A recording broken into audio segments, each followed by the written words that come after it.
He came from a small village, where he lived with his wife and their young child. Life had become unbearable. No work, no food, only silence and struggle. Every day he watched his wife trying to stretch a meal that wasn't enough, and his child sleeping on an empty stomach. The guilt was crushing. One early morning, without saying much, he left. He told himself he was going to the city to find work, to build a better life for his family. Deep inside, though, he was escaping the shame of not being enough. The city was harsh.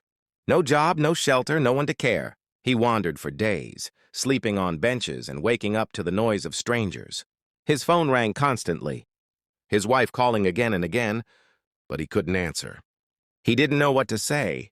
What could he offer her? What kind of father couldn't feed his child? Then, one rainy night, while sitting under a broken bus stop, someone noticed him. A girl. She handed him a cup of tea without a word and left.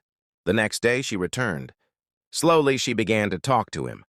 She listened without judgment and offered him shelter, a small corner of her house where he could stay until he got back on his feet. He moved in.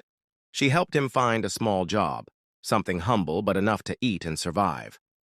Her kindness was gentle, quiet, and constant. And over time, he started forgetting the calls he never returned.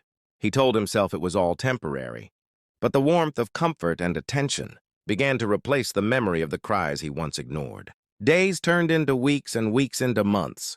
The phone calls from his wife had stopped. He told himself she had moved on, but deep down, he knew she had simply given up. One day, he made a choice, the kind of choice that closes a door forever. He married the same girl who had once handed him tea in silence. Back in the village, a woman waited for months before she understood the truth. Her child asked every day where his father had gone. She had no answer, only silence.